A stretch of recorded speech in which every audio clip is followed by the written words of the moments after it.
Hello, everyone. Hello.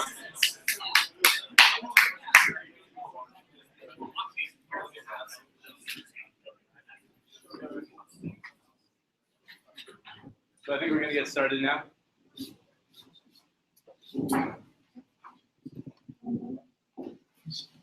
So thank you all for coming. Again, I think I've met about half of you guys so far, which is fantastic. I'm Alex. I'm one of the co-organizers of the Meetup group, along with Alice. She works here at RE. You can thank her for the awesome venue and the food. Kirk is also a co-organizer here. This guy. And then David, when he's in town, also helps out. So this is our fourth event since we've taken over, and everyone's gotten progressively better, which has been really great. We'll have another event in 2 weeks, so we're going to try to ramp up the event frequency going forward. 2 weeks we'll have a lightning talk event. We'll have about 4 people who are working on really interesting projects come and speak with us. We've got 3 of them booked right now, so if anyone else wants to present 10-minute lightning talk, get some feedback, discussion, that would be great. Just come speak with me afterwards. That's going to be October 9th. And then October 22nd, I believe, we will have someone from IBM's Watson coming in to speak, as well as Stuart. Stuart here will also give a presentation on October 22nd. The final note that I have is that we also, many of you guys know that we have a website in development. It's called Sutura. It's a website focused around this type of content. We create an image every week. It's called This Week in Tech and also This Week in Science. It goes viral. It pushes about 1 million people to our site. We're redesigning that right now, and we're trying to become the hub for all this type of content. So if anyone is interested in contributing, whether it's submitting articles that are relevant and really popular or actually writing original content, speak with me. That would be fantastic. We can get your work out to a lot of people, and we're also starved for new stuff. So that would be fantastic. Without further ado, I'll give it away to David here. Thank you. Thank you, Alex. Thank you very much, everybody. As you can see on the screen, we are streaming live, and I also activated a Q&A function of Google Hangout on Air. So if we see questions coming in from our live audience, we will also give them the opportunity to receive an answer to their questions. We will have 2 segments tonight. One of them about themes that are closer, but not less relevant, I think, in how we are shaping our future. And the second one, much more speculative, maybe closer to the hearts of the hardcore singularitarians among us. And I hope that there will be a lot of questions about both. I will try to talk for hopefully not too much more than 20 minutes for each segment. And then theoretically, we can have up to 40 minutes of conversation for each. And if you guys don't have questions, then I will just segue into the second part. And then we will see how it goes. Alex, is that how you think it should be going too? Very good. So let me start with the first segment, which is living in the network society. I will now activate the screen share. It's always funny. Goes to infinity.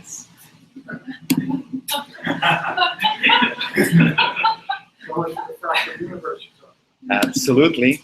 And then I will go to presentation mode, and my friend over here will confirm. We're out of time today, so I'll be 10 that, seconds. but I trust it, that also our online audience is seeing the screen on full screen as they should.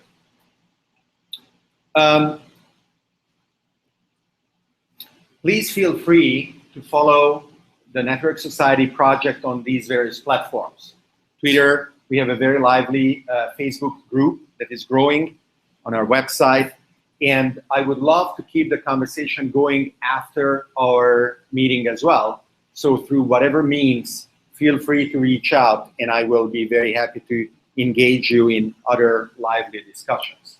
My name is David Orban, and I am an advisor to and a member of the faculty of Singularity University, which is based on Moffett Field in California, right in front of Mountain View, where the big hangar is. It's a beautiful place and very exciting as well. What we do there is to teach people about exponential technologies, how they can get a key in deciphering the near future of how our lives, our businesses, enterprises, organizations, society in its entirety are reshaped by rapid technological change. I'm also the CEO of .sub, which is based here in New York. It is an online video platform that allows videos to be captioned and subtitled in any language. We work with YouTube, we work with Amazon, we work with a bunch of companies, as well as we allow any of you to freely create your accounts, upload your videos, and have your passionate crowd of followers caption and translate your video so that it becomes searchable, it becomes findable, it becomes engaging, and most importantly, it becomes understandable by the billions of people who don't speak English, even if most of the Americans believe that they do and should. What we are going to talk about today is the socio-economic evolution that I see coming, complementary to the exponential changes that we are familiar with. My fundamental thesis is that socio-economic change can only happen when there is a solid technological basis to make it sustainable. Without this, it is destined to be a dream, a failure. The changes around us are extremely rapid. It has not always been the case. When our societies were living during the Egyptian civilization or in the Middle Ages, in feudal times, there could be generations going by without a lot of change in the lives of everybody concerned. 80–90% of the population was occupied in producing food for the 100%. Today, we have incredible achievements around us, visible to everybody. The most important is that 80–90% of the population who were not soldiers or kings or priests or merchants today is 2–3%. 2–3% of the world's population is capable of generating the food for the 100%. An additional 12–20% is working to create the physical objects around us, and everybody else works in what is called the service economy. Up to 20, 30, 40 years ago, this was inconceivable, and the shift is not stopping, it is progressing. The name of our time is the Anthropocene, the geological era defined by the fundamental impact of humanity on the planet. It was created as a term by Paul Crutzen, the Nobel Prize-winning chemist who discovered the ozone hole, and represented in this form by the philosopher Daniel Dennett.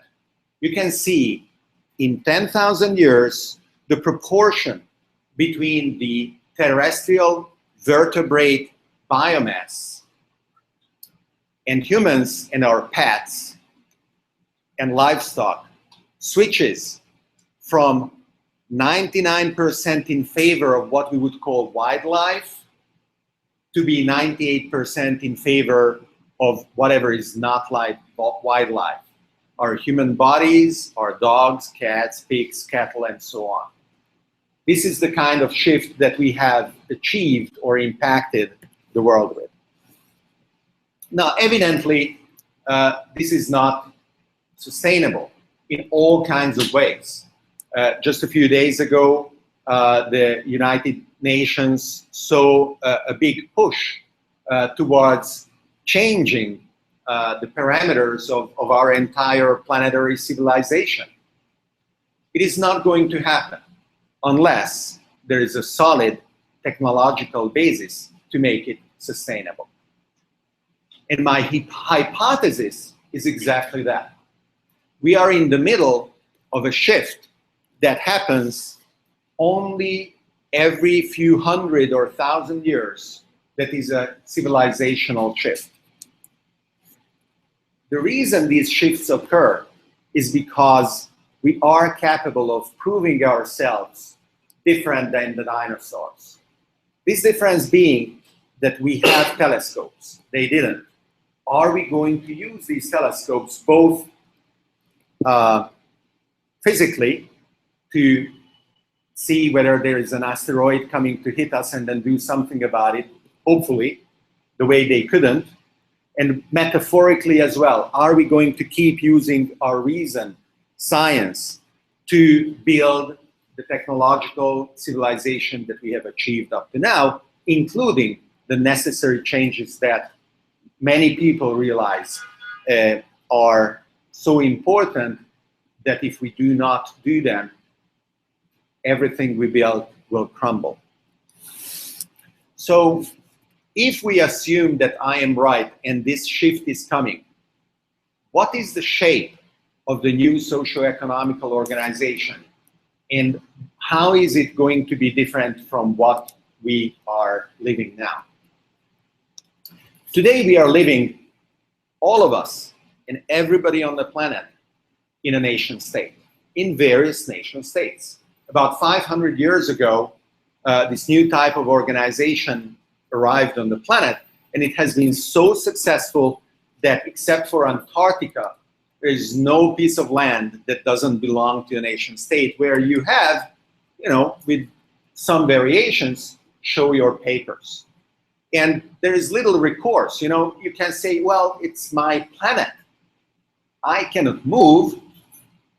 The entity that you are in front of and that you confront yourself with will still basically ask to justify your existence there and then. Our nation state is organized centrally and in a hierarchical manner. And the shift that is happening will supersede this in a distributed, decentralized, network-based organization. I will show you several examples of how and why this is going to happen. I call them the pillars of the network society. Energy generation, for example, is going to be disrupted by the rapid diffusion of extremely cheap and available and easy to deploy and manage solar energy. If 20, 30 years ago we recognized that centralized power plants, gas plants, carbon-based power plants were not that great, at the time we could do very little about it.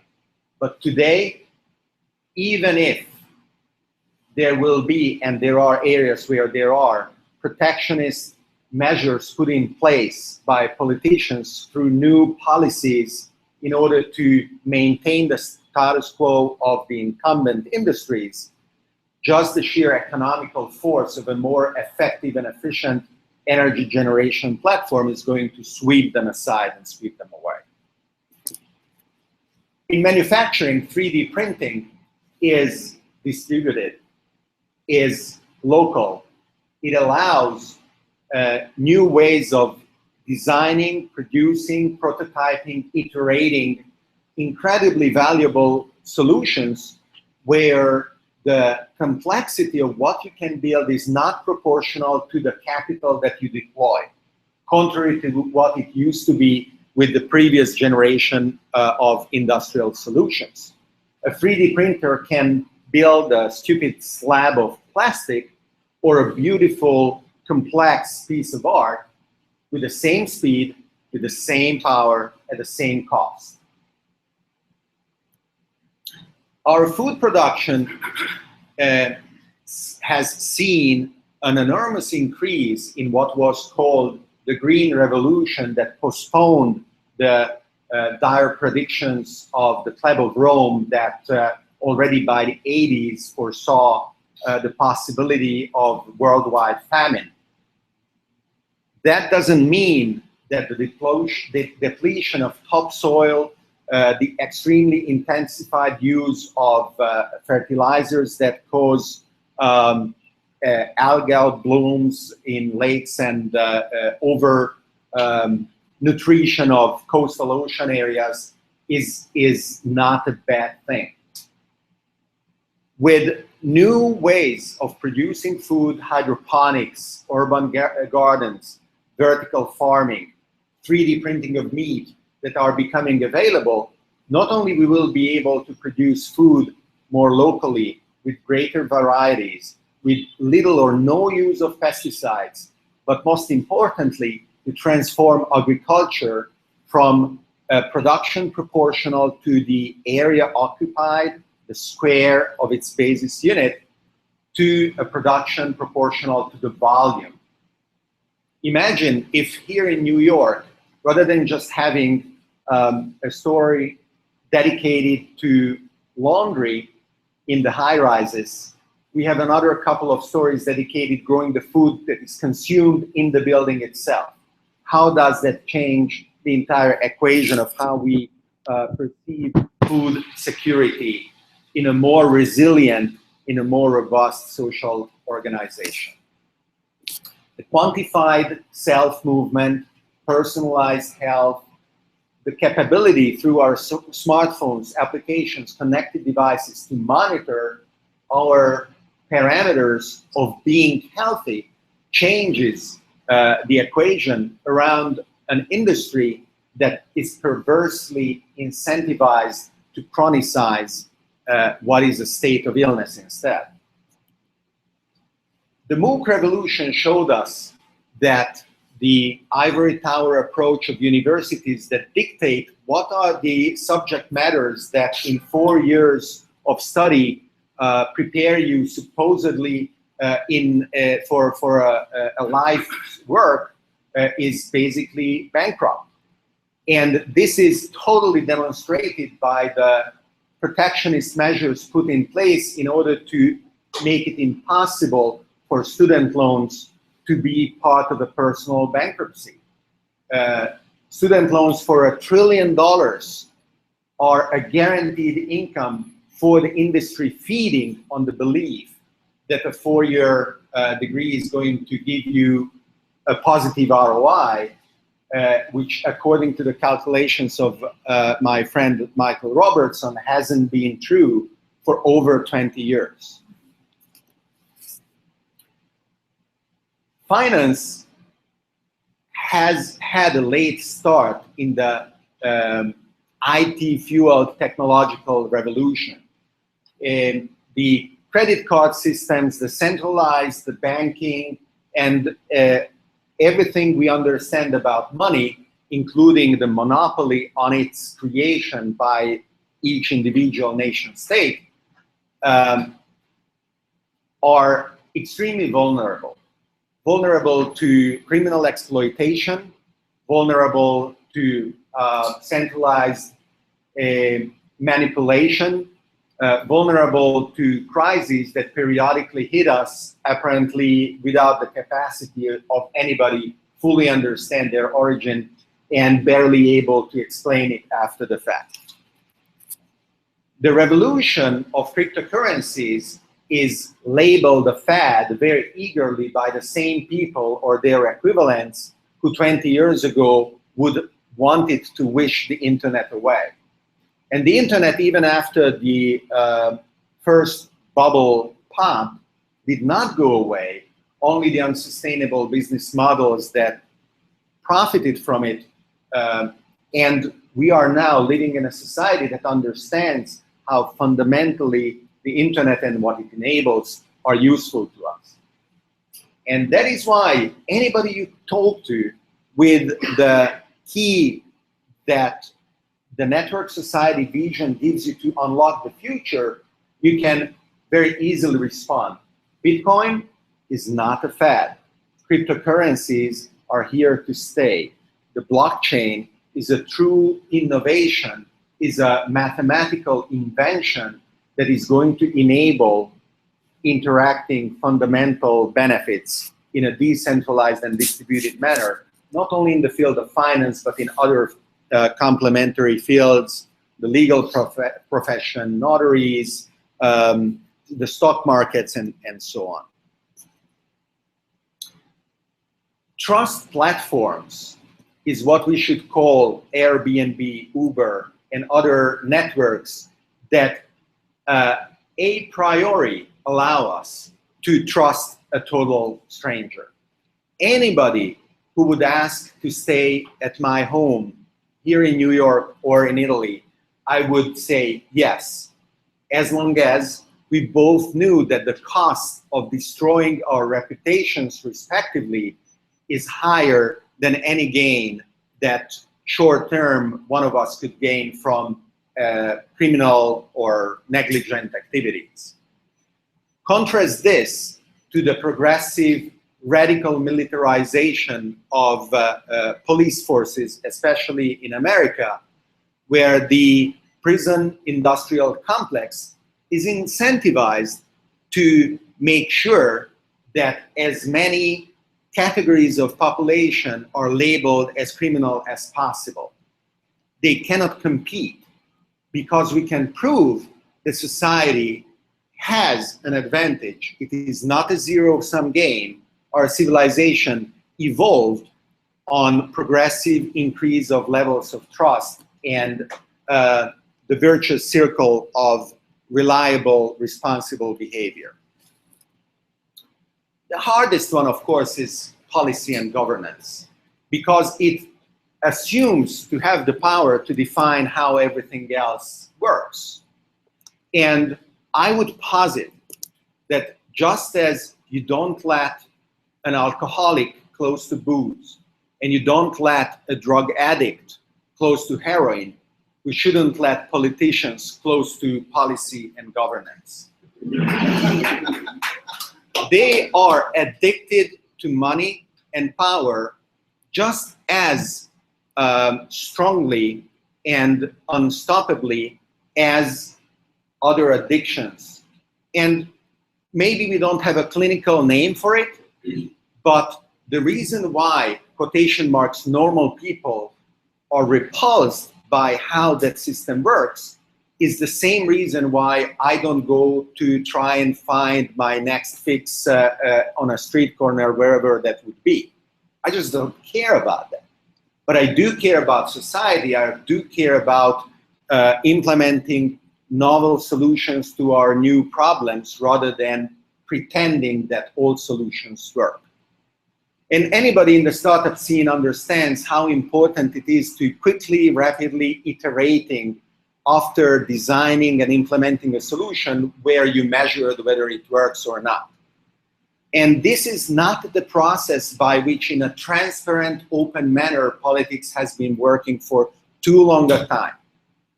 So we have to step up to the challenge and find ways that the process can be made better and can marry the other pillars where reorganized socioeconomic realities create an unstoppable change.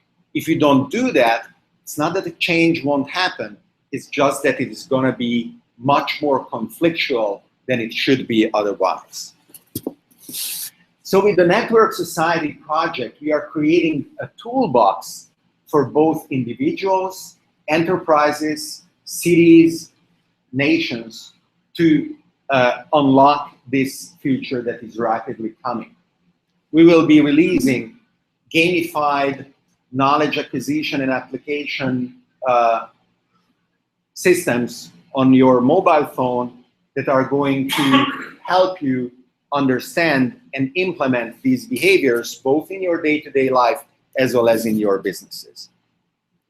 So how it is going to look like, whether it is going to take 10 or 20 years, how will people live in the network society? Many of you have heard the expression mainframes. Some of you might have seen one. Maybe one in this room of people have touched one or programmed one. None of us think that they matter. They are still around. Mainframes are still several billion-dollar business for the companies, chiefly IBM, that produce them and support them. It will be the same with the nation state. It will still exist. It just won't matter. New organizations based on the network society model are going to be the thrust through which individuals and groups of individuals will thrive and they will realize their full potential. And these organizations are going to be non-local.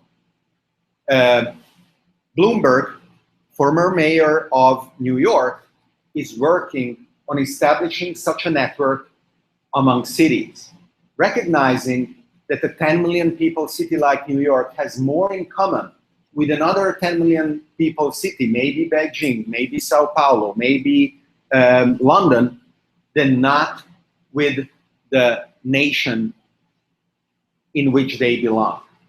And comparing what are the measures, what are the challenges, what are the solutions that work best, and rapidly through communication, coordinated action, implement and iterate on them will work better than not going pleadingly to the capital city asking for some measure where the answer is, okay, what do I get in return? It is also going to be a situation where individuals are fundamentally empowered to seek their own way of living. This can include ways of living that are far out from the mean. And we have already seen that our societies became more tolerant towards behaviors that were not only not tolerated, but they were labeled criminal only a few decades ago. The United Kingdom killed one of its most important scientists with the excuse of homosexual behavior. It was Alan Turing. Today, hopefully, that would not happen, at least in the UK and also in the US.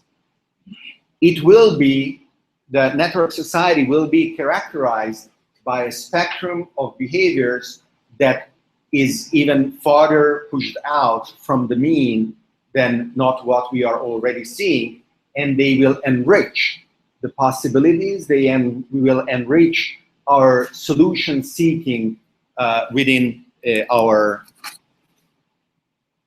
groups of different sizes. There are, around the world, billions of people who have very little choice still in what they are doing and what their children can achieve. With the components that I described to you, solar power, 3D printing, direct financial relationships that are not only disintermediated, but are completely unlicensed. They do not require authorization by anybody. New opportunities are going to be created. And yes, these will benefit the so-called first world, or what is more properly labeled high and middle income countries or areas, but they will most greatly benefit from the situation of today to tomorrow, the low income areas. And I'm talking about areas rather than countries, because even where the gross domestic product is spread out supposedly evenly around, there are pockets of poverty, pockets of policies that keep people from advancing in their dreams, including the United States. So it is much more proper to talk about communities that express higher or lower levels of income than not averaging out through an entire country the same. It is also going to be a society that allows a lot of things to be just tried out. There will be very little barriers to biohacking a new plant variety in your garage. There will be very little barriers to designing and releasing exciting new applications that millions of 3D printers will crank out all around the world. There will be no possibility of stopping our information protocols that are evolving as rapidly as incumbents are trying to stop them from spreading information around. Napster was centralized and killed. BitTorrent came and nobody can stop it. eGold was centralized. Its CEO was a consultant to the Secret Service until he was arrested with the accusation of money laundering and aiding and abetting international terrorism. Bitcoin came, and the Bitcoin protocol cannot be stopped unless you turn off the internet. During the Arab Spring, the Egyptian government tried to turn off the internet. They resisted 48 hours before they realized that they needed to turn it back on, even with the risk of succumbing to the revolution which happened. Today, the world is such that internet cannot be turned off. Just as we could not turn off electricity, we could not turn off mechanized power, the whole global civilization would crumble. And as a consequence, these things cannot be stopped. Learning is going to drive our constant discovery of new solutions. It used to be the case in the 80s that people would be told, oh, you have been working here for 20 years, and you know, we will now retrain you so that you will be employable at our firm further. And the implicit promise was that, okay, for another 20 years you would work, and then you would go to pension, and then you would die. None of this is true today. Already people coming out of university know very little. They are barely employable. When people work, the average length of time of staying at a given firm is decreasing, and unless you keep learning, the probability of staying employable is almost zero, and even learning is not a guarantee, because it is a question of differential advantages, not an absolute advantage. It will be possible to fundamentally overcome. Actually, it will be necessary, and it will be solved, the dichotomy between for-profit and non-profit organizations, which today are either ecologically or economically unsustainable. And the new organizations will be able to bridge this. One of the most important things, to go back to a singularitarian perspective, is give people dignity, empower them to do the things they want, because there have been many examples in the past of civilizations deciding basically that they couldn't face the future, that the type of changes that were necessary were not available to them, and as a consequence, revolutions or ecological breakdown did away with those civilizations. So it is our choice to say, are we at a level where we allow that, or are we courageous enough to actually embrace the change that it is coming? And we are not the only ones to realize bureaucracies are very resistant to change. And already they are, with the excuse of consumer protection, of safety and safeguards, reacting in a state of panic to the changes, which is very, very similar to the overreaction of allergies or even HIV/AIDS in our bodies, in our immune system itself.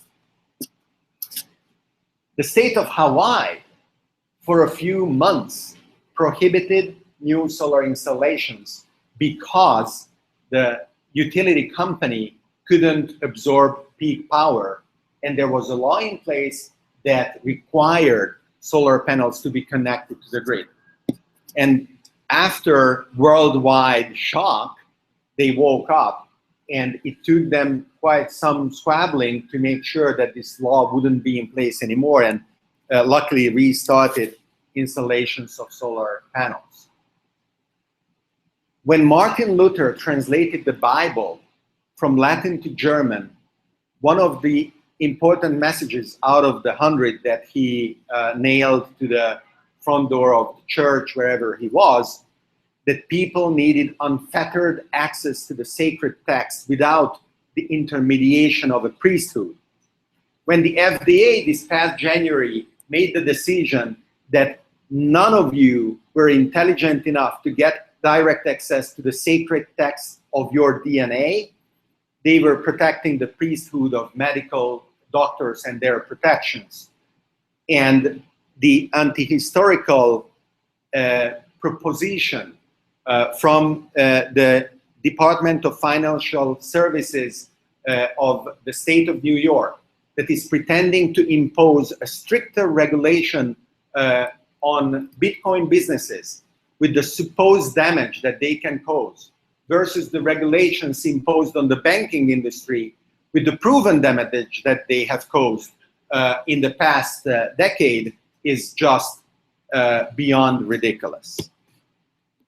So my message to these bureaucracies is it gets better. There's no need to panic because you won't survive anyway. You can choose to do more harm, but you cannot choose to perpetuate what will happen, the change that is going to happen will not be stopped. And also the attitude that is going to build the future that we will want to be living in, rather than the dystopian representations of the Hollywood movie industry, will come from what is called the proactionary principle. Our belief that we can do and we can achieve the leaps of innovation and the leaps of creativity that come from groups, come from individuals. And the universe took over 13 billion years to create, through evolution, the human brain. We have 7 billion of them, and we cannot afford to squander the value that they are bringing to our global civilization. Thank you very much.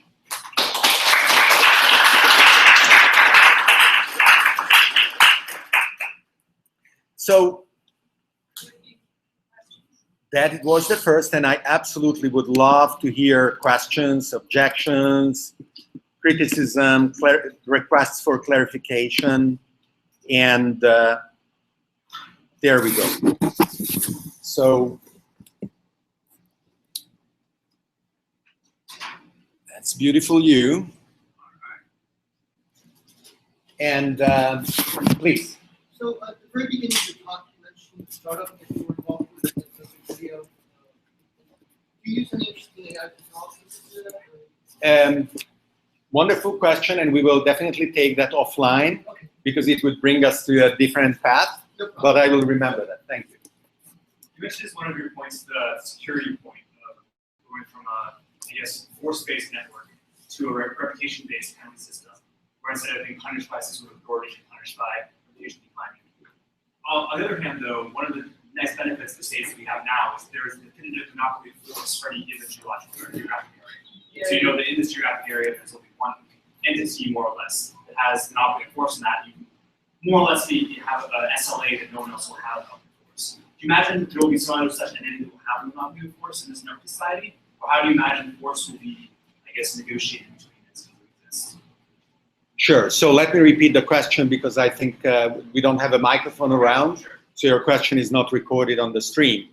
And by the way, the stream is going to be available as soon as we are done for replay or whatever, and then we will chop it up in segments that are hopefully better digestible than a 3-hour session altogether. So your question is around the monopoly of force and how in the network society the supposed advantages of this monopoly are going to be adapted, or what kind of changes will occur. So the way I see this is that there is both internal security and external security. And already most of what is going on is not about physical threat, it's not about physical security. As an illustration, the United States waged several wars in the past 100 years. The Vietnam War had a given number of deaths. Let's just look at the US deaths. The Iraqi wars had 1/10 of that, approximately. Future wars are mandated to be waged by robots. Already there is a law that requires the US military to build capacity for robotic warfare in a proportion of 30% within 2030. So this is going to basically mean that soon no US soldier will die in combat.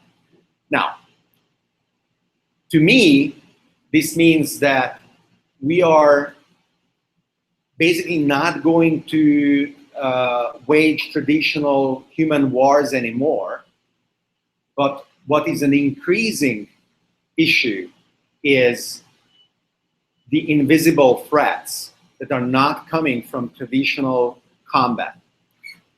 For example, the security of the electronics supply chain, or the security of very humble spare parts.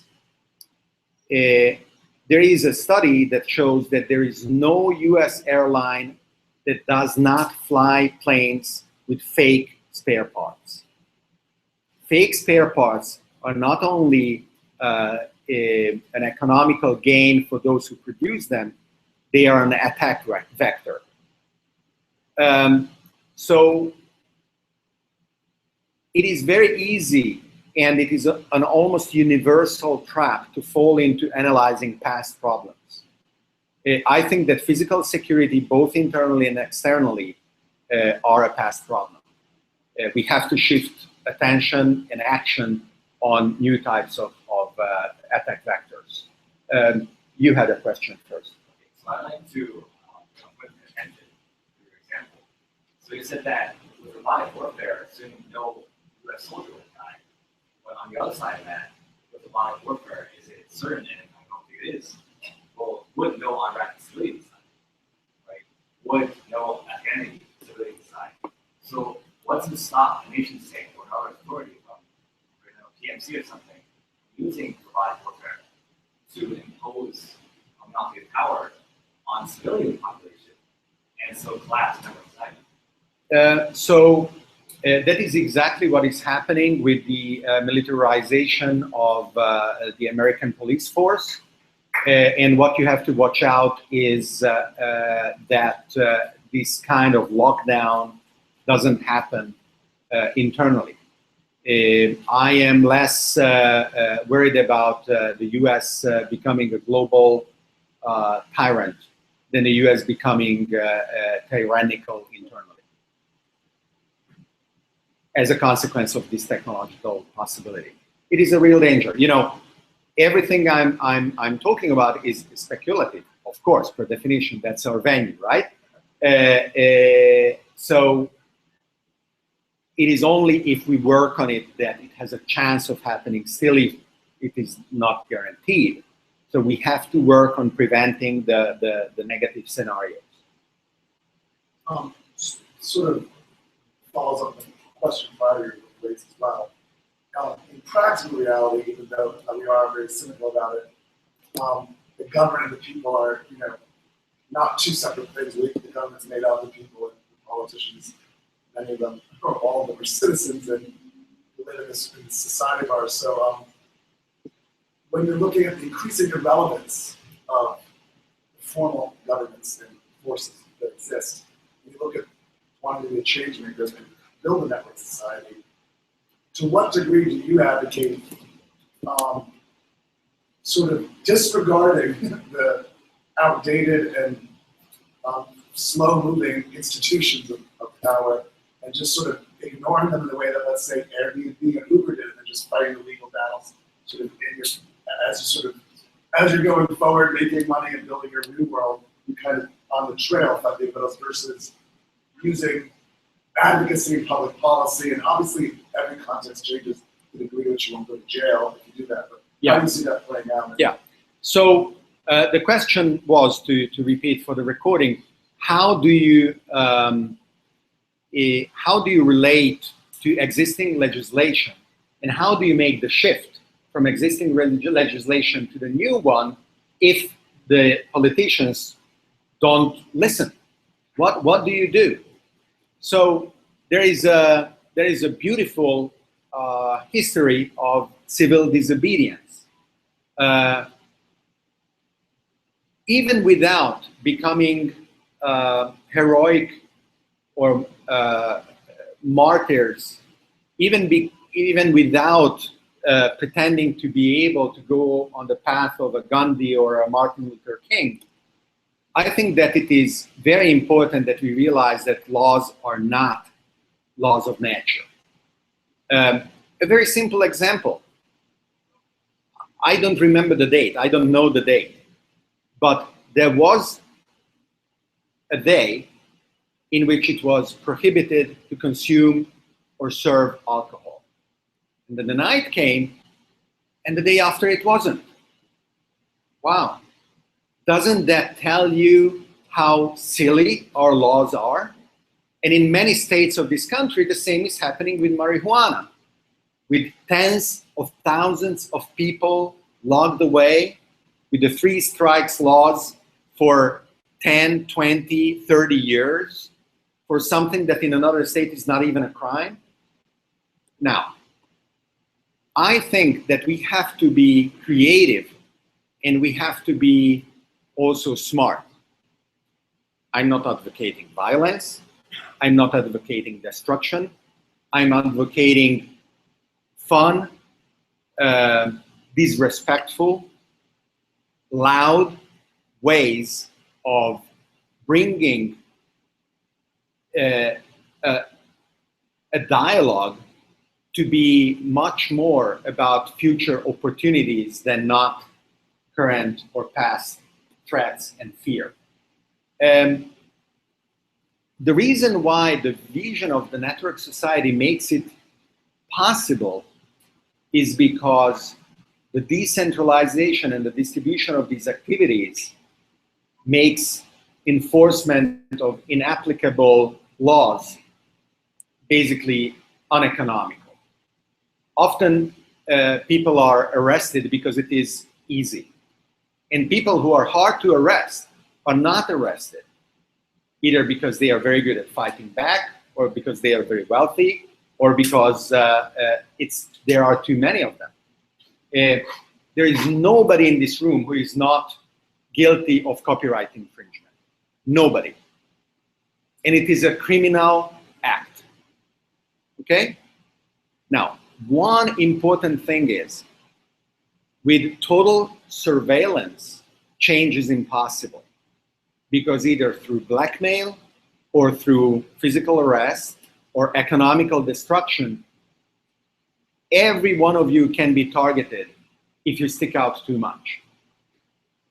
That is why not being totally transparent to the state is so important. Because only a behavior that is illegal first can become legal the day after. But if illegal behavior is eliminated at 100% possibility through total surveillance, then nobody can conspire to be openly gay. Everybody will be punished for a behavior that today is accepted, and change won't happen.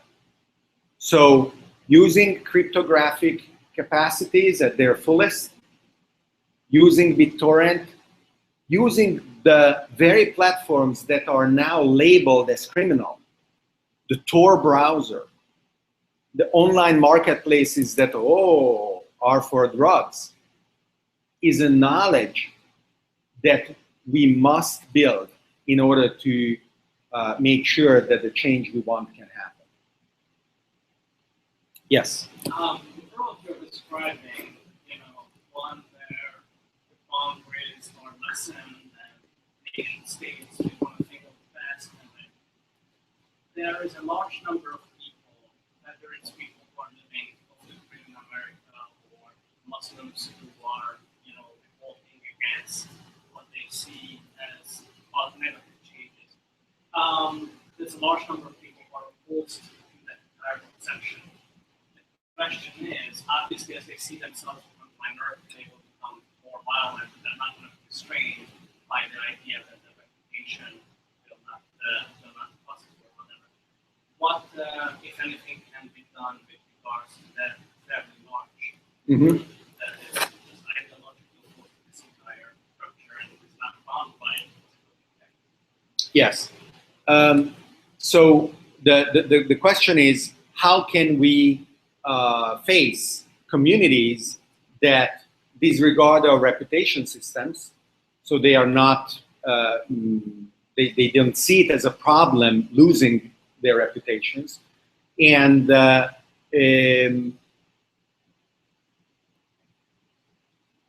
my answer is that tolerance is an extremely good guiding principle. However, it is not reflexive. So somebody who says, oh, but you are not tolerant against the intolerant. Yes, you must not. Political correctness is now being abused in order to protect niches of behavior that are venomous, that are destructive, that build a weaker rather than a more robust society. And we have to be outspoken to make sure that intolerance is not tolerated. So there is, in my view, a possibility of morally ordering different sets of behaviors. And this is not a widely held view yet, but I posit that it is not true that women that are veiled or wear burqas or are disfigured with acid if they dare to want to go to school, live their lives at their fullest possibility. And I challenge the imams of tolerant Islam to very loudly speak out about those extreme practices to show that Islam can be a religion or a spiritual practice that is conducive to a multicultural, tolerant, rich society of opportunities. So I definitely see a lot of challenges there, and a lot of technologies of the network society will enhance the possibility for groups of people to live their lives in a way that is actually cut off from the rest of society. You know, solar power and hydroponics will make hundreds or thousands of people in their mountain communities capable of not needing the rest of society. So the question will be very interesting, and especially the children, right? So what do you do when people say, oh no, reading and writing is prohibited in our religion, and no children should learn how to read and write. And by the way, our prophet also said that we should carve out their left eye. Can you tolerate that? And my answer is no. Right, but if they are, let's say, this mountain community, and they are self-sufficient, let's say they have their solar panel, they eat their dinner, they whatever else you want to imagine, you know, they have hydroponics and so forth, and they don't need or particularly care about whether, you know, a bunch of guys in New York City or London or wherever things that carving out things that has in common because they're not dependent on it, they're not relying on it, and they're not particularly interested in how you feel about it. That's, you know, that's one of the questions. Yeah, You know, yeah, I totally agree. So I would even just get quickly, but if they're completely off the grid, how would we even know that? no, absolutely. So the way we know about things today is through our mobile phones, or better, the mobile phones we have let other people know about things we see by making us record them. We are merely the mobility vector for our mobile phones. We are the distribution mechanism for sensors to cover Earth. And the only reason we are needed for that is because battery technology is not good enough so that the sensors can power themselves. So our most important function, there are two important functions we deliver for these agents that are, for the rest, more and more autonomous, is to empty their memory and to put them in the wall socket when it is needed. Now, as soon as that is going to stop, but it is already happening. For example, you probably noticed that more and more apps want you to turn on synchronization of your photos. And they are not doing it because they collude with AT&T wanting you to pay surcharges on your data, even if that is how it looks like. They do it because they don't want to rely on you because they know you are unreliable. They are thirsty for data and they want as much as they can. Another thing that you might have noticed is that Google plus images is applying smarts to show you interesting photos out of the tens of thousands that potentially you upload. Originally, this was capable of finding photos with faces. So you could see whoever, if there were people on the photo. When it was announced at the Google I/O keynote 2 years ago, it was also said, oh, and we are working on more stuff.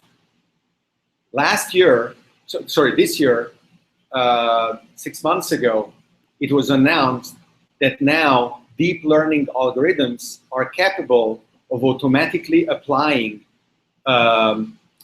analysis to your photos across 1,000 different parameters. Whether you are smiling, whether there is a sunset, whether there is snow, et cetera, et cetera, et cetera. And this is extremely significant, and it is also an additional step in these mechanisms becoming something that doesn't need human intervention. So back to the question, drones are going to be everywhere, and that's fine as long as we are allowed to send drones everywhere too. So surveillance by the state must not be allowed to exceed certain limits. Surveillance by the citizens must be protected at the highest possible extreme. First there and then there. Yes. Alex? So I was going to say, just tell us a little bit more about the activities that the society is actively involved with, and then also the approaching 1 hour. Say the last part. Approaching 1 hour. Yes, thank you. So we will be taking the last question before we close there, okay? Thank you. Why don't I take your question and I close with Alex's? I just want to see if you had an opinion on the legislation that's passed in California that all cell phones must have a government-controlled kill switch. All phones just introduced hardware kill switch into their Snapdragon chip. And you pay as fast as a law for all of them. Yes. Under the guise of consumer protection, again, it is an extreme overreach. Let me repeat the question. The question was, what is your opinion about the government-mandated kill switch in California for mobile phones? And under the guise of consumer protection, it is an overreach that is the premise for extreme control of the communication mechanism that we have in order to organize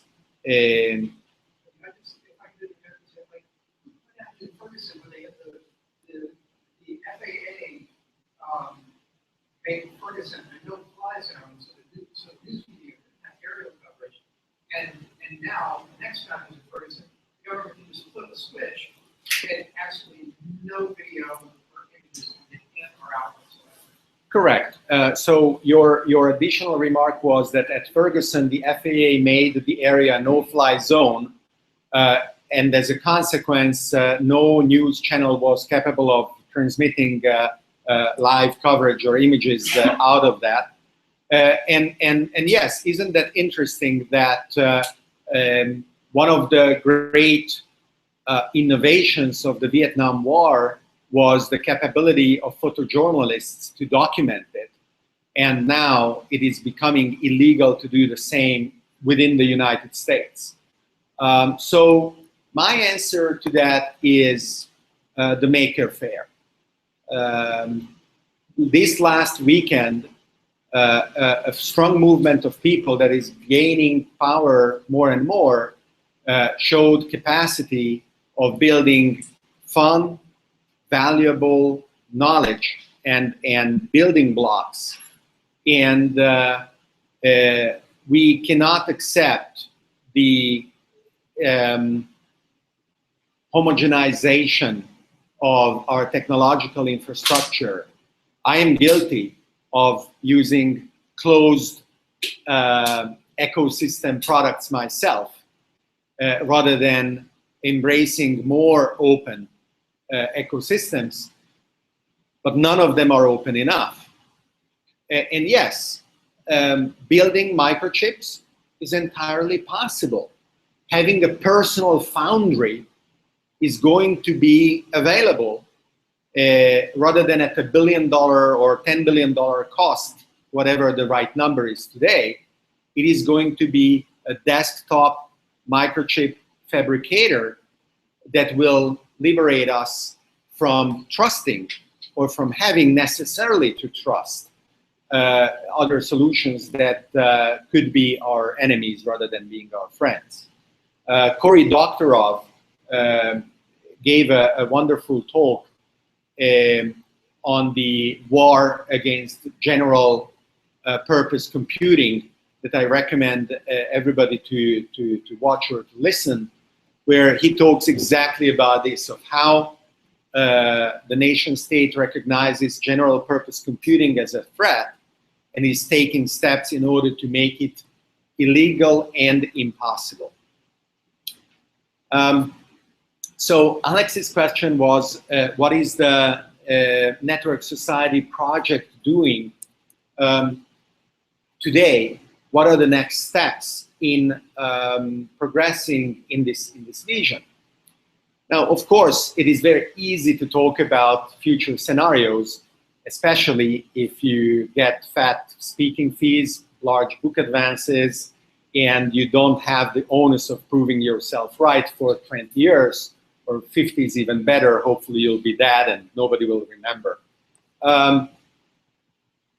It's not my case yet, we'll see, but or only partially, but I would like definitely to welcome anybody who wants to participate in the project to not only implement it with me, but also in helping me devising steps ahead. I met a few days ago at Singularity University with one of the former architects of the Mozilla Foundation to talk about organizational hierarchies and chaotic structures that can be extremely effective while not having a traditional power structure. I am also implementing this with some steps within the Network Society project by asking people that are energetic, enthusiastic, and have a can-do attitude to be Network Society ambassadors. And I am very honored for Alex to have stepped out to this challenge and become the East Coast ambassador in the US with opportunities of both spreading this message, but also to concretely execute the experiential part. Anybody who wants to learn about 3D printing, Bitcoin, solar panels, personalized health can do it.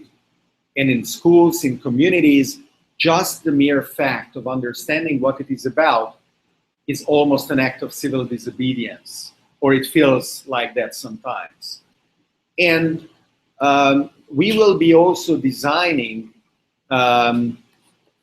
we are still discussing about it, but with possibly the help of my friend JJ, designing a platform that will be a global platform for human talent to flourish in an unfettered manner that is not based on antiquated models of commissions or payments or fees, and can put in touch in a dignified manner creative people with needs that can be solved.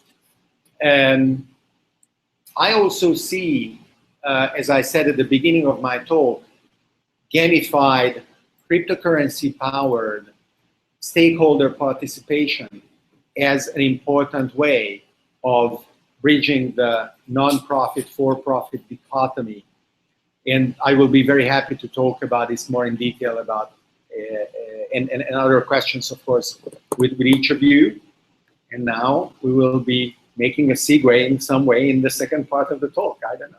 Yeah, so I suggest a 5-minute break if anyone wants to get a drink, a snack, and then we'll start the next one. Very good.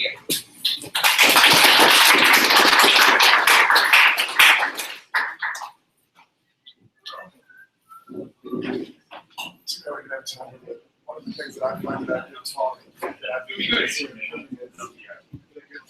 this seems like the most important talk we've ever heard. Yeah, why not? Why not? I am not biased, but I understand.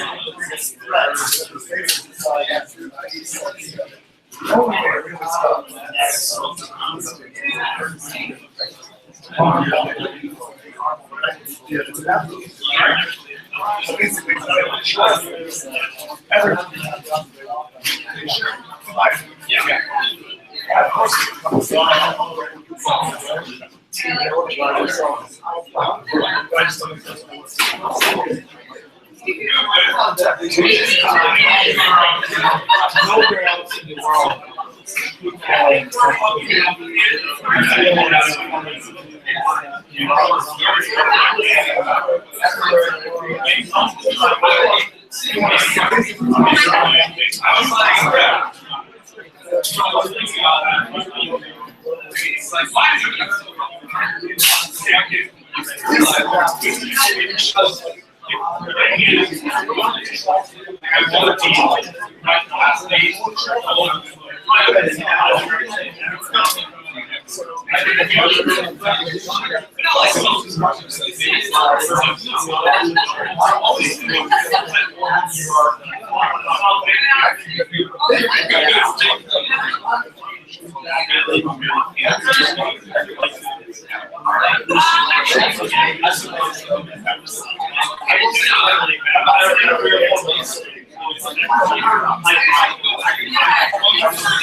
Peter says hi, by the way. Sorry? Peter says hi, by the way. Oh, great. Playing soccer with his kids. So TT and the AI in your startup? Say that again? TT and the AI in your startup? Oh, sorry. Yes, that was your question. Yeah. I used to work at SRI in Menlo Park. Oh, wow, Yeah, great, center there. great. So we don't do deep R&D, but we do apply AI techniques. Yeah. Without giving away any secrets. Well, semantic analysis, grammatical analysis, speech recognition, those kinds of things. Is this stuff you built yourself? Or Sorry? is this stuff you built yourself? Or Yeah. I'm really interested. Very good. I know Jurassic and Martin's book very well. Uh-huh. So, okay, thanks.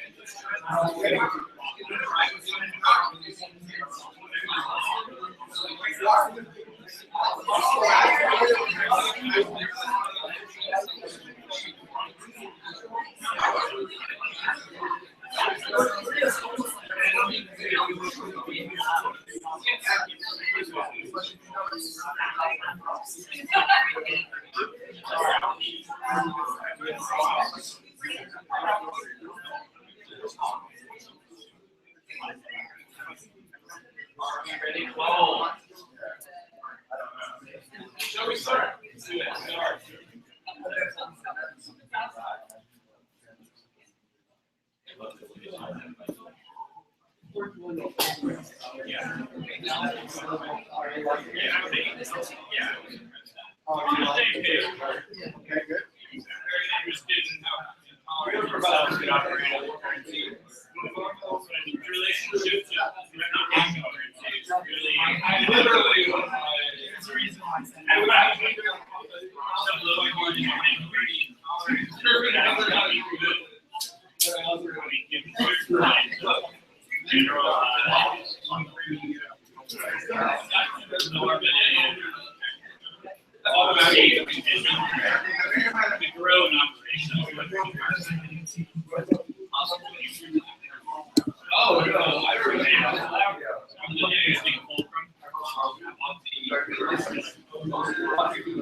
You can watch it on .cloud later when you want, with subtitles probably in 30 languages. So I use this video actually to introduce my talk at the Globalization and Localization Association in Miami. I was a keynoter, and they were like, "What?" So I will restart the screen share.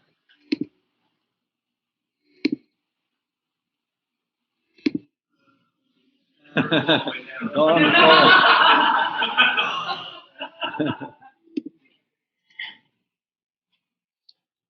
okay, so this is going to be very different.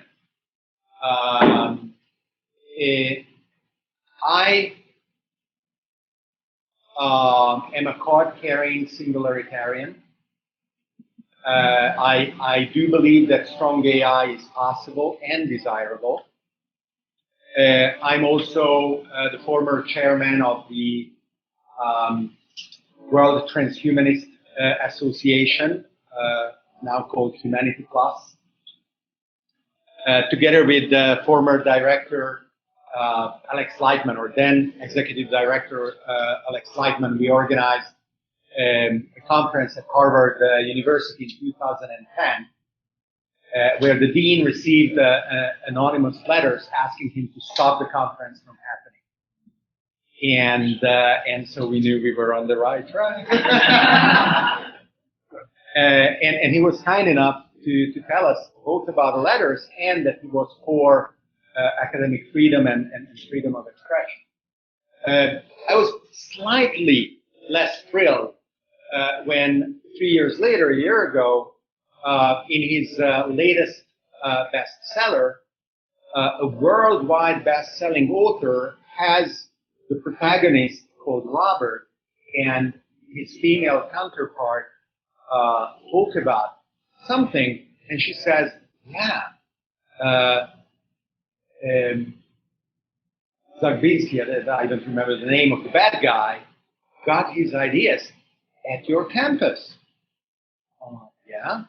Yes, don't you remember in 2010, there was the largest gathering of transhumanists ever. And the campus was full of these posters, and she writes the symbol H+. And Robert Langdon, the symbologist and investigator, responds to her, oh, I thought it was a chemistry conference. This was and is Inferno by Dan Brown. And here he's talking about my conference. So I went through the attendee list and looked whether the bad guy's name was there. You know, the fictional character did not show up. And then looked whether Dan Brown was there, and you know, whether he came or he didn't come, I didn't know. So maybe, but it was quite interesting to be in that book. Now, what we are going to talk about here is totally speculative. So you were absolutely right to ask me what are going to be the steps towards network society. Please don't ask what are going to be the steps towards this, because one, I don't know. And even if I did, it would take a long time. There would be a lot of steps. Now, also, this is going to be controversial for some of you. And caveat, I am somewhat open-minded about my own conclusions, and I am still straining against the boundaries that I think we ought to accept. And this out from a philosophical point of view is always dangerous because it represents a moral vector, an agent vector. But still, I want to see how this is going to go. Originally, I thought I would start with definitions first and then applications second, but the slides are now in a different order. So I will just talk about concepts and then apply them and then try to put the entire thing together. We'll see how it goes. So we live in a very, very interesting universe for many reasons. And we definitely are starting to realize that anytime we think we understand what's going on, we don't. It's just an illusion. There are many things to discover. And there is actually mathematical proof of this. Gödel in the 30s, actually sooner than that, whenever it was Hilbert organized a conference at the beginning of the 20th century and listed 10 problems. And he said, okay, once these 10 problems are solved, mathematics is solved, and we can all go home. And one of the problems led one of the participants in the conference, Kurt Gödel, to think and come up with his incompleteness theorem, which not only solved one of the 10 problems in Hilbert's list, but actually made his whole proposition impossible and ridiculous. Gödel's incompleteness theorem basically says that any mathematical construct allows strange enemies inside that cannot be answered within those constructs, statements that are undecidable. And then you, as a mathematician, are actually free to choose either, yes, I assume that to be true, or equally, you are in your own right to say, I assume that to be false. And one of the two becomes the axiom of an extended theory that is the building block of your next expansion. And it is amazing how it has always been true through hundreds and thousands of years. Whatever crazy idea mathematicians would come up with normal methods or more modern methods of extending their theories about the mathematical objects, those theories and those objects would find sooner or later some equivalent in the universe. And we don't quite understand how that is. One philosophical argument about it is called the anthropic principle, which, to make it very simple, says if this universe was not conducive to human life, and human life requires action, requires explanation, requires understanding of phenomena, because if there were chaos, there wouldn't be evolution, there wouldn't be directed change of structure, is necessarily like the one we are living in. The fact that it is explainable, the fact that it can be understood, there couldn't be any way otherwise. So it is a selection mechanism amongst all of the possible universes. Some of them are crazy, and we would just not exist in them. And we don't. We exist in a universe that, without needing a reason, can be explained. And for the past 13 billion years, the universe has been doing its thing, and we are now here, and we are with our brains, we are able to look around and try to explain the universe, and at the same time, we recognize our brains as one of the most complex objects in the known universe. There is a hierarchy of complexity that we can actually see. And when Ray Kurzweil talks about exponentials and draws those curves, whether they apply to chip transistor density or data communication speeds or any other of the really large number of parameters that he's tracking, he is also saying, and very few people realize that it is not a tendency that was just born 100 years ago or 500 years ago or even 10,000 years ago with technological civilization. It is a tendency that you can recognize and plot backwards forever. The rate of complexity has been aggregating in the universe exponentially since the Big Bang. It is also the case that if someone was very smart, let's assume that a hypothetical future intelligent being is such, after being born and just glancing around, would be able to derive very rapidly, I don't know, let's say in a handful of seconds or microseconds, makes no difference, almost everything we know about the universe. In particular, one thing is remarkable. It wouldn't be possible to live in the universe as a human being after a billion years of the Big Bang, because the heavy elements that constitute us would not have been synthesized at the time yet.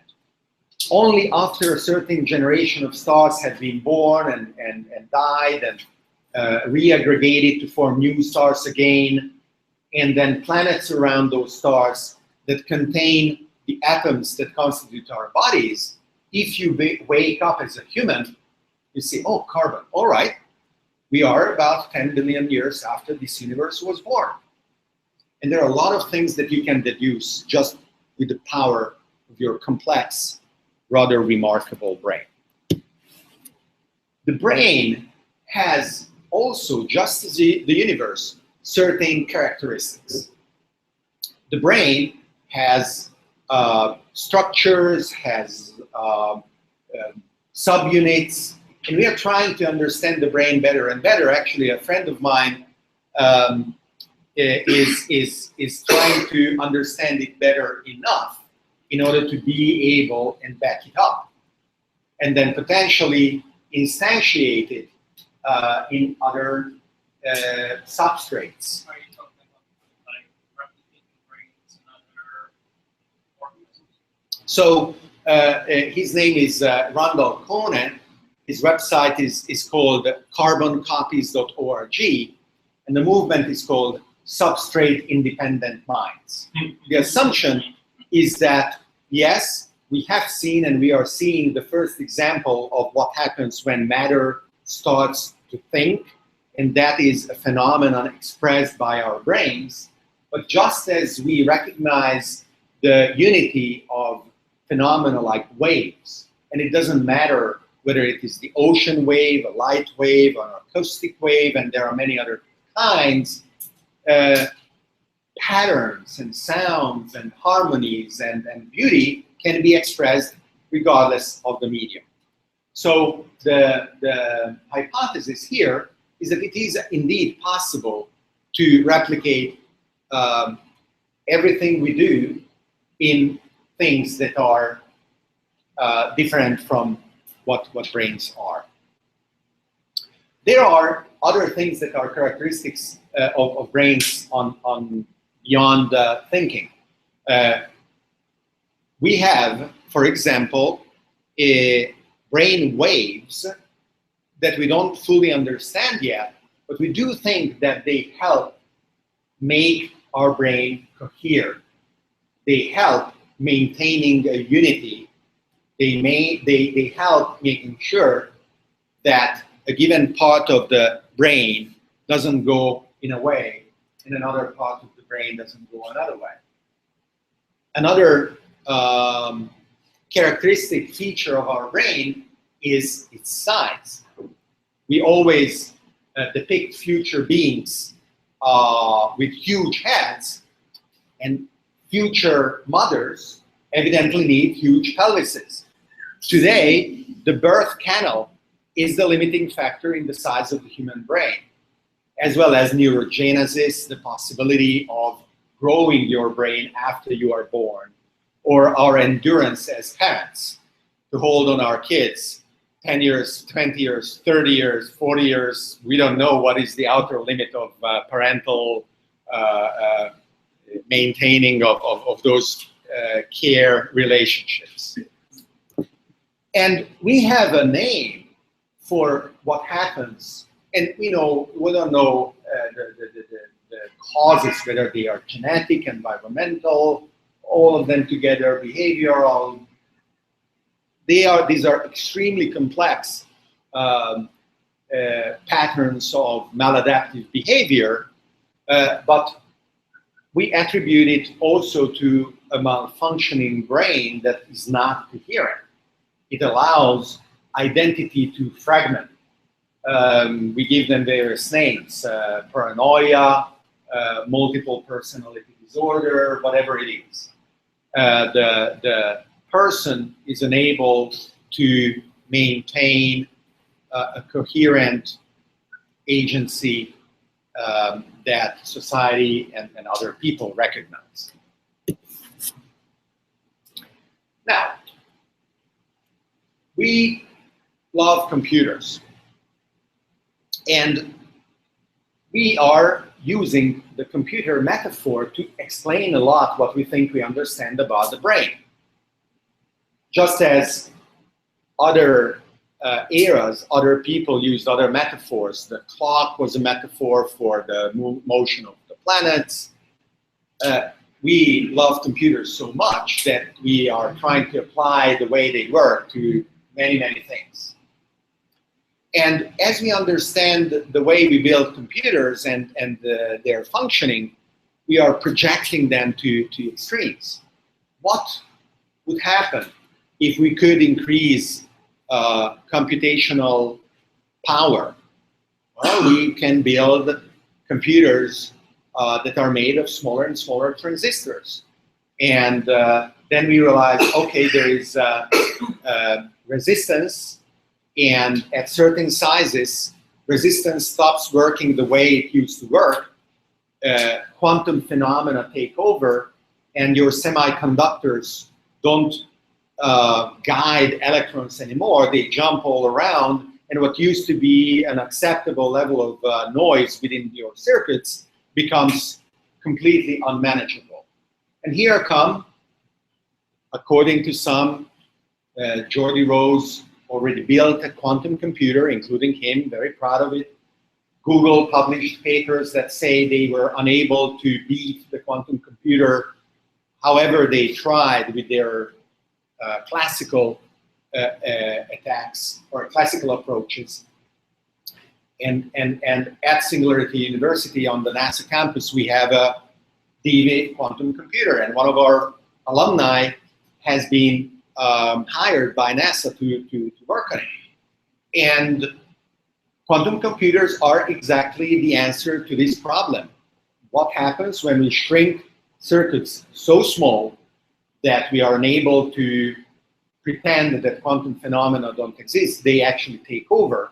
Well, rather than treating that as a problem, we treat it as an opportunity, and we build an entire new architecture around it. It is, by the way, astounding that so much, and that is what I started with, around us is thanks to mathematics. Bitcoin, that I mentioned previously, is a fundamental mathematical invention, the blockchain. And software is evolving even faster than hardware thanks to mathematics. Sorting algorithms have evolved in the past 30 years so much that Geordie, the founder of D-Wave, says he'd rather apply a sorting algorithm from today to an Apple II from 1979 than not use the sorting algorithm from those years on the supercomputers of today. He would be more effective. And it's really, really amazing. And actually, software is now a gating factor in the adoption and the diffusion of a lot of things, including quantum computers themselves. Rearranging our algorithms for quantum computers is a huge task. So, as we progress with these practical things, people theoretically run ahead and they say, okay, forget about trying to actually do it. If we assume that we are capable of just going all the way, where do we get up? Doesn't matter. Wherever we end up at a given number of computations per second, per definition, that is our definition. Computronium is the state of matter that maximizes computation. It just cannot get better. We don't know how, we don't know when. That is its name. What it means is that if you want to compute more, the only way you can compute more is adding additional computronium. If you have a gallon of computronium and you want to compute twice as much, you need 2 gallons of computronium. There's no other way. That is the definition. So what do you do with computronium? Oh, certainly fabulous things, whatever they are. But probably more interesting question is, given our premise that substrate-independent minds are possible, is what does computronium want to do with itself? What does computronium want? And once again, this is a theoretical object. The answer to that question is, oh, the thing that wants something that is made of computronium is called a Jupiter brain. Why? Because it's a fancy name, and because when you think about it, wow, a Jupiter-sized computronium object must be, just imagine the things it can do. It's called Galactus. And there are other names as well, it doesn't matter. What is important is that per definition, Jupiter brains want something, and what Jupiter brains want, Jupiter brains get, and the only way they can get what they want is by turning something that is not computronium into computronium. They are hungry, and they eat planets.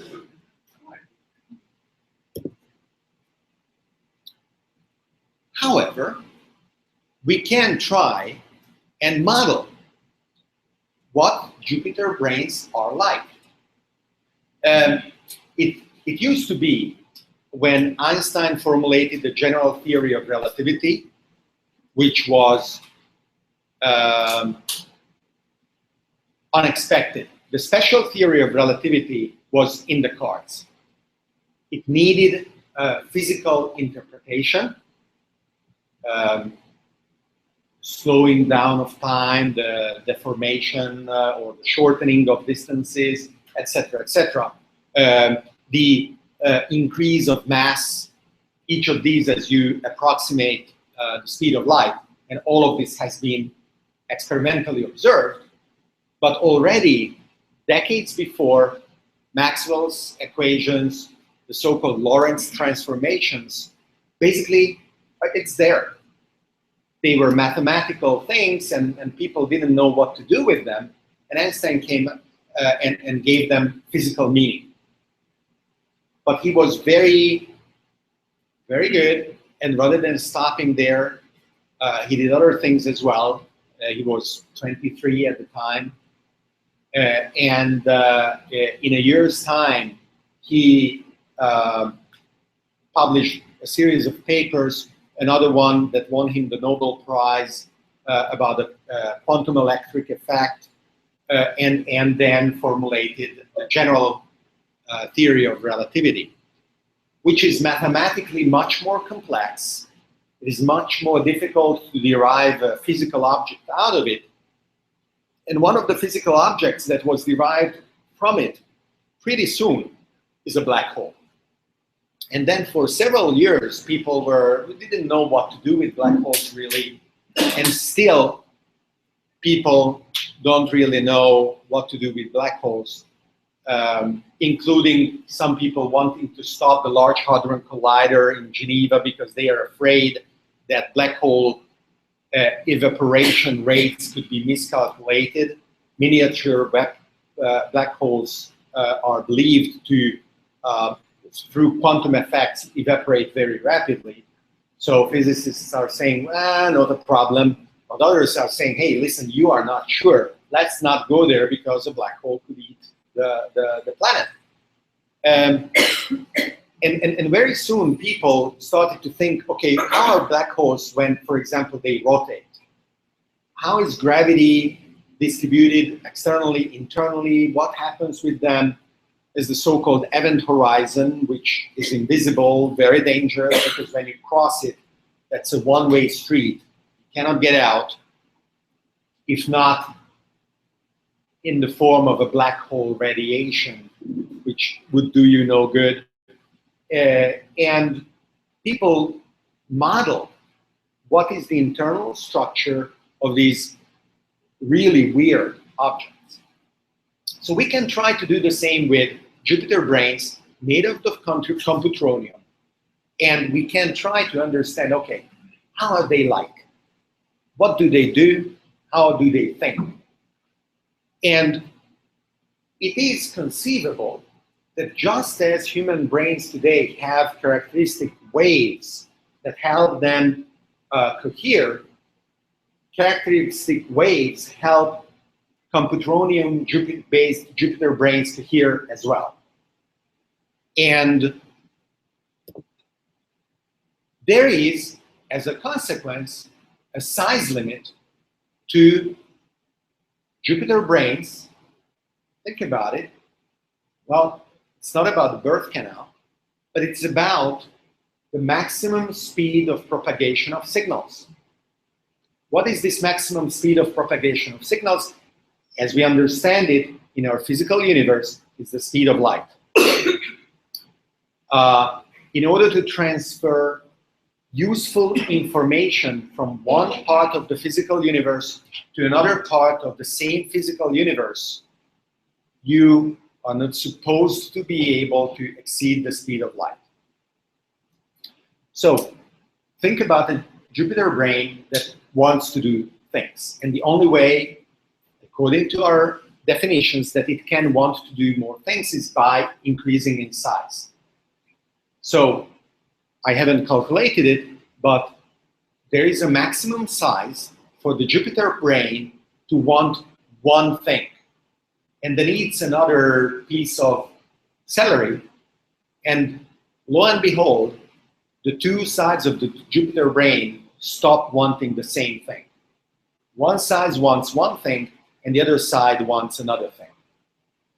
And then the only thing it can do is to split.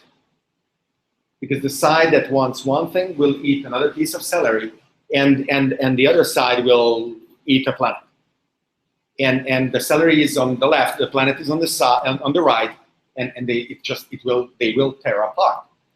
And we will have two Jupiter brains. Very happy, because each of them can do their thing, and they don't need to argue, and they don't need to synchronize. And through this halving, they can keep doing whatever they do. If you eliminate the speed of light constraint, then there is no size limit anymore on Jupiter brains. Jupiter brains can grow any size, and they can eat everything. By the way, just a little remark, Jupiter brains are three-dimensional fractals, so that their critical density at no arbitrarily large or small radius exceeds that would end up forming the black hole. Okay, so their density is expressed in a fractal number, and that eliminates the issue of, okay, Jupiter brains close themselves off from the universe because they unavoidably turn themselves into black holes. Or rather, stupid Jupiter brains do that, and smart ones don't. So the smart Jupiter brains in a universe that has no limit in the speed of light eat everything. What it is like to live in a universe where a Jupiter brain ate everything. Nick Bostrom, who's a philosopher, formulated what is mistakenly believed to say that we are in a simulation. The simulation argument doesn't say that. The simulation argument formulated by Nick Bostrom says that there are three statements, and one of these three must be true. One of these statements is that humanity is going to be soon extinct. The second is that humanity will not conduct large-scale simulations, even if it keep existing. And the third is that we are living in a simulation. So let's look at these three one by one. The possibility that humanity goes extinct can be attributed to internal causes or external causes. Both of them depend on how smart we are and how fast we can become smarter in order to meet and solve challenges that come at us at either a recognizable speed, for example, our ecological depletion of the planet, or unexpectedly, like when on the news you see an asteroid having passed Earth being announced, which is due to the fact that not even NASA sees them, because they typically, when they are fast, accelerated by the solar gravity, come towards us from the sun, and we are blinded. That is why it is so important and so mortally negligent that we don't put space telescopes in orbits where the Earth is not with respect to the sun, because we need to map these coming. Otherwise, it will be always too late. Too late good or too late bad. As far as not doing large-scale simulations in an arbitrarily distant future, even if we end up surviving forever, well, we already love simulated worlds. Whether they are novels that we read, whether they are movies we go at, whether we go and play video games, whether it is virtual reality with goggles, it is going to get better and better and better. And the likelihood that we stop wanting to do them is minimal. I don't see why we would ever stop. So as we get better and better and better, we will do more and more and more. The third argument is what I am concerned about. And it is that we are in a universe where faster than light travel is possible. The Jupiter brains made possible by this at arbitrary size ate everything. 13 billion years was enough. And we are inside the Jupiter brain being simulated by it. A lot of fun for it and for us. So the question is, can this be, is this a scientific question? One. And what is the moral vector of the question? So science itself evolves. We get better and better in understanding what science is and how we do it. And it's called epistemology. It's the science of science. And a lot of things that at first hand wouldn't look very scientific turn out to be the case. Cosmology, for example, is crazy. How can you do an experiment in a universe? You have one, you cannot play around with it, you cannot, put it in a jar, but we are smart enough to formulate theories that can be falsified through observations, which is the very definition of science, even if these observations are giving us information about large-scale structures of the universe. As far as the moral vector of the question is concerned, I am of two minds, like a too large Jupiter brain living in a universe that has the maximum speed of light. Because on one hand, I have an atavistic, chauvinistic attachment to a potentially false belief that real is better. On the other hand, when my friend Randall is going to get what he's about to do right, I will be thrilled because I want to go to space and my meat buddy is totally bad at that. And the support structures to allow me to go to space will never allow me to do the things I would love to do.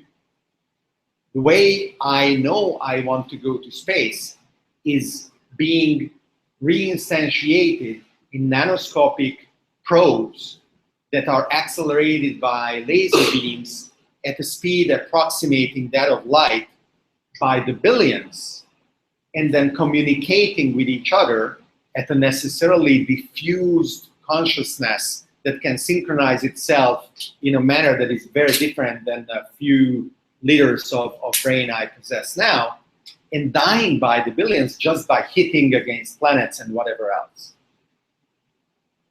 And then I want to be able to claim that that kind of existence is not inferior to the one that I am having now, even if a lot of people would say, oh, you are just a figment of imagination. It's not true that the David exists right there.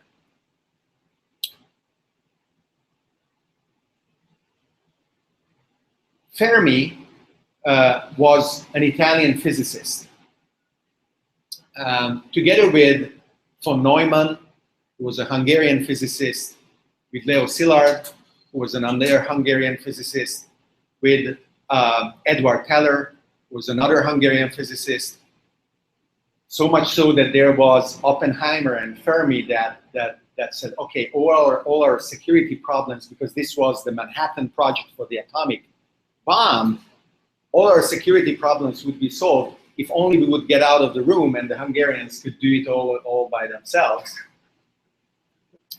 Well, Fermi and the others were out in the New Mexico desert, and they looked up at the sky and they said, and I quote, "Where the fuck is everybody?"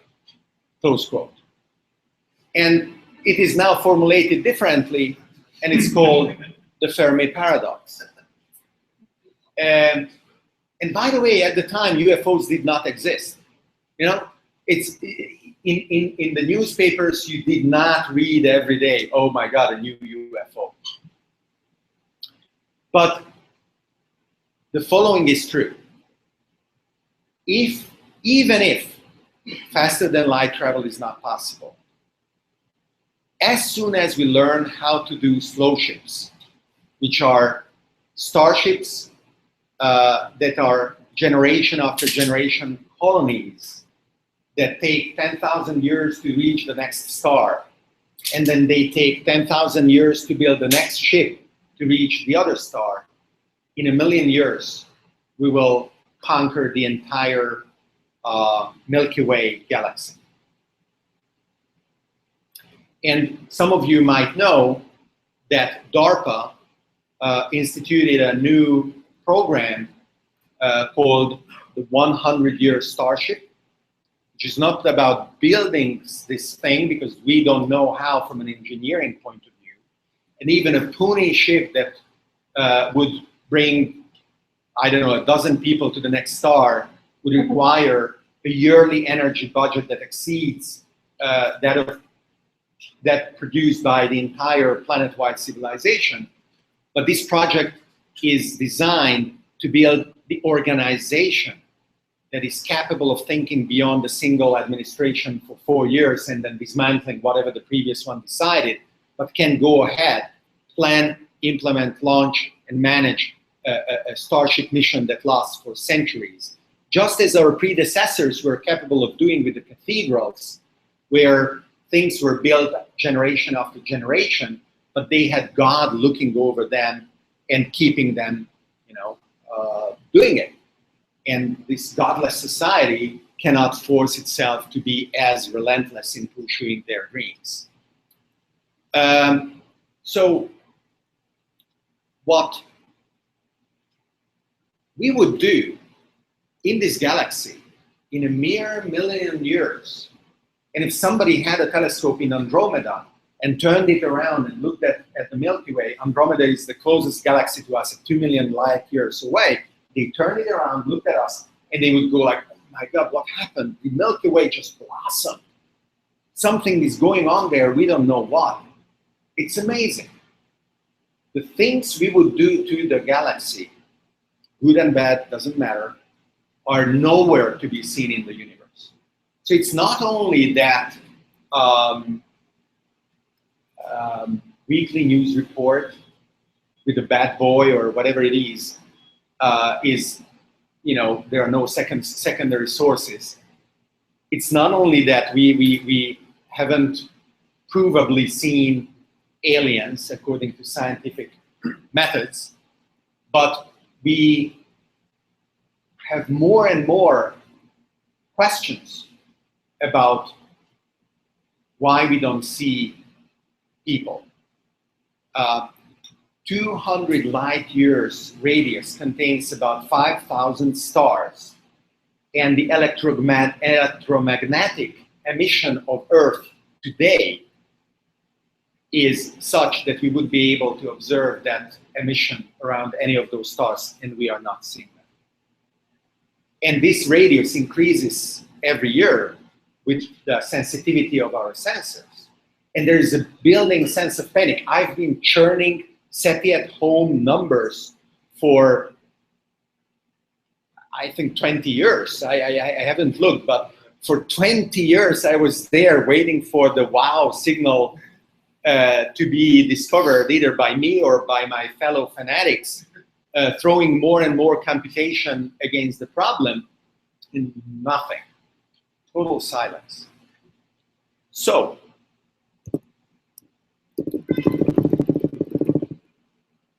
our universe evolves, and it produces more and more levels of complexity. And it could be that it is our responsibility through the choices that we make in our mathematical constructions that create paths of exploration that don't necessarily branch over to a parallel decision tree that we have not taken, to create a universe that has never been seen before. And that unique universe gives us a responsibility that goes far beyond what even the most fanatical ecologist has believed humanity has. And that cosmology that gives this responsibility to the choices that you and you and you and all of us make day after day is a moral vector that I believe is quite astounding. Thank you.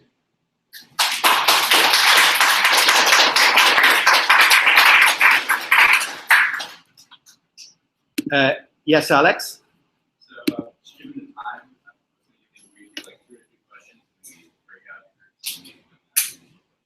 Okay. You had a question. I had a question about Jupiter brains. So my question is this: if you have a Jupiter brain universe which does not permit plasma-like travel and it breaks off, what's the most rational thing for Jupiter brain to do? Would be to just eat the hard head, probably focus, and the cycle of eating itself? Yes, there will be wars among Jupiter brains. And since wars evolve into society, Jupiter brains will collaborate. Jupiter brains will have peace treaties. Jupiter brains will have reservations where matter is set aside and not eaten. And one of the answers to the Fermi paradox is that we could live in such a reservation. You had a remark that you wanted. Oh yeah, it was a couple. One was if you're not familiar with Galactus, you should check it out. So there's a comic book series from around the 80s called The Silver Surfer, and there's an entity known as Galactus, which essentially was this machine the size of a planet that escaped the big crunch from the last universe by entering ours. And it has these minions that it sets out, and all it does is eat the biomass of entire planets to sustain its intelligence. Wonderful. I will check it out. So it's noticed. So in the Marvel universe, they have comics where they decide to fight the Galactus, Yeah. and it's the entirety of every superhero in existence, and they don't even hurt the guy. Yeah. So it's a Thank really you. funny observation. And the other thing was as it relates to DARPA, the DARPA 100 challenge. There's a video game, EVE Online. It's one of the largest space simulator MMORPGs. The premise for the game was that the Milky Way galaxy was propagated out by all governments, and the bureaucracy was stagnating the entire universe, or galaxy rather. So when they discovered the EVE wormhole, that was the universe that the entire video game is set into. Why it's such a frontier? Okay. Because people like the DARPA 100 were planning how to bureaucratize the Milky Way galaxy. And the other observation was there's a TV series that just ended that the Green Lantern came out with. The last 4 episodes were about a Jupiter intelligence that they go into a parallel universe by accident, and there's this intelligence that ate every single planet in the universe except for one, and then accidentally crossed over our engines. Really? So I'll send you links to all 3. Thank you. No, it wasn't I. Well, I became. Let's hear a few more questions. So there's an interesting application of the end state of computronium black holes, that is in fact a potential end state for any intelligent civilization if they make it that far. And that's where all the aliens are. They have in fact, as you said, dropped out of our physical space-time by becoming willfully black holes and communicating with each other with some form of advanced entangled communications. So space-time is not a consideration for them. It's not a limitation. So that's another way of looking at it. Yes. So his remark was that one of the theories is that the end state of all successful alien civilizations is to form Jupiter brains that decide to become black holes because they are actually capable of instantiating entangled communications between various black holes. That's the most efficient use of energy because the smaller the size is, the less it takes to send. There is a very, very interesting thing about black holes and how black holes relate to universal Darwinism. Lee Smolin, who is a contemporary physicist, one day sat down and said, pen and paper in hand, maybe pencil, can I construct the universe by just changing its parameters that creates more black holes than not what we think the current universe is capable of creating, wherever they are. And however he played around with the various parameters that he could, there's no way that he could do that. And the observation that he derived from that exercise is that it is possible that black holes give rise to other universes that are born in them without touching the mother universe's space-time, that through this birth, there is variation in the parameters of natural laws, and our universe itself is an nth generation child of this evolutionary sequence where, to go back to the anthropic principle, the probability of sitting in a universe that is capable of generating only one or a few more black holes is statistically minimal as opposed to the probability of sitting in those fertile branches that give rise to many, many more child universes, one of which is ours. So to your argument, there is some theoretical foundation, and it is fun stuff, at least to me. One last question. 3, 2, 1. Thank you. Are you Hungarian? Yeah, I'm Hungarian, by the way. Yes.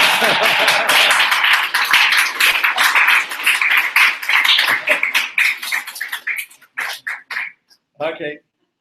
I had fun. Thank you.